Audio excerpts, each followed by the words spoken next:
Now, the Basic Education Minister, eNCA, is set to announce the national pass rate for the Matric class of 2022 this evening. That address is expected to start around 6 o'clock. It's also expected that a technical briefing will be taking place leading to that in order to unpack the subjects, the marking and other important issues.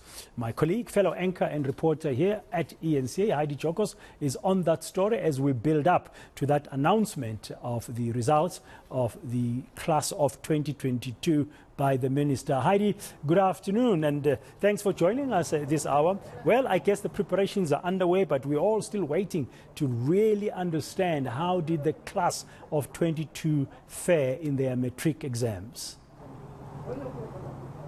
Yes, certainly. I think there's much anticipation heading up to the Minister of Basic Education, Heidi Giokos' announcement and technical briefing that's set to start at 4 p.m. and then an official announcement at 6 p.m. If you look back at the year of 2022, it didn't come without challenges. There were many challenges that learners faced. If we look at the flooding that happened in KZN, that severely impacted schools, also a major issue, the load shedding, but just perhaps the overall teaching and learning environment for many learners. Did that yield positive results and pass results that we actually need? But we are joined by Professor Mary Madcock. Thank you so much for your time. We do appreciate it.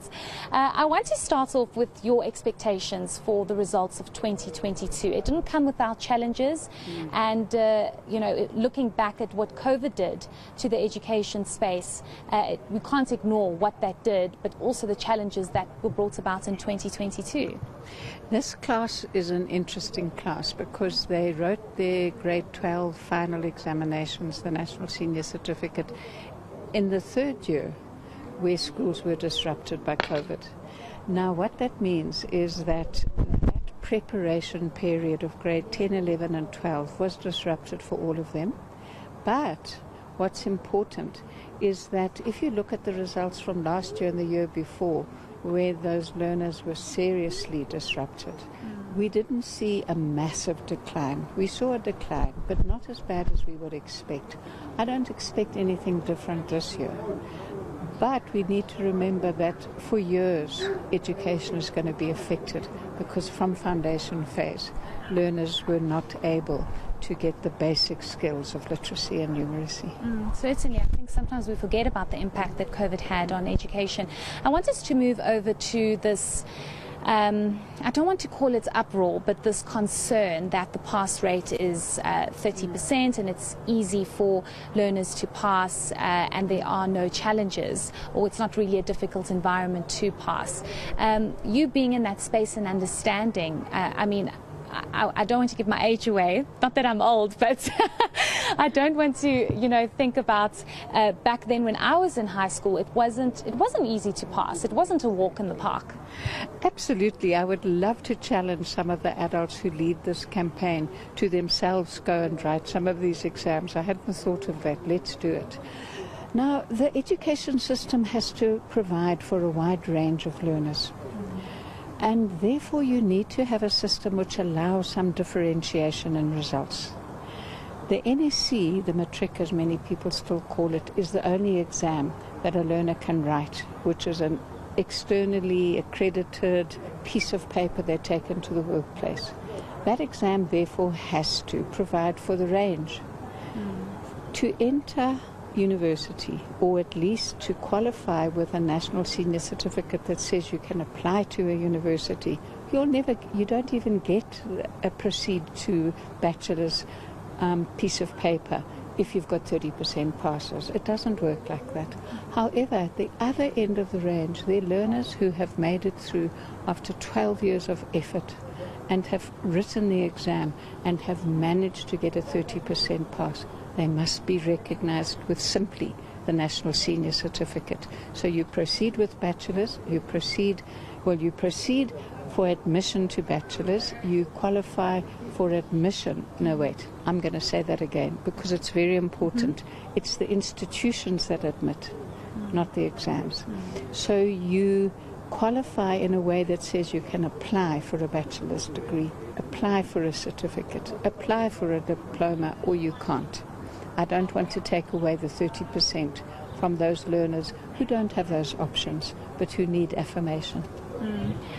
There's so much to talk about, but I want to, we don't know what the technical briefing is going to highlight. We can only speculate at this time and try and understand with the challenges that 2022 brought about, what it's going to look like with the results that come out. But I want to speak about the dropout rates, and it's a very concerning and alarming rate that we are seeing dropouts, whether it's because, we don't know the real reasons, but also teenage pregnancy is a big one, and you don't normally see those that fall pregnant going back to school. But is this a concern? Should more be done about this dropout rate? It's one of the key things that needs to be put next to the NSC result. We look at the 70%, 80%, whatever the national average is.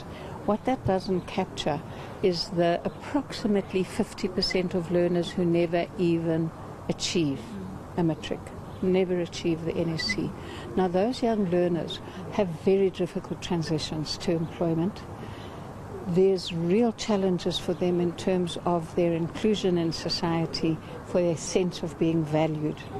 So one of the things we really need to work harder at is making sure that more learners do well, more learners persist, and few learners drop out with very little chance of returning.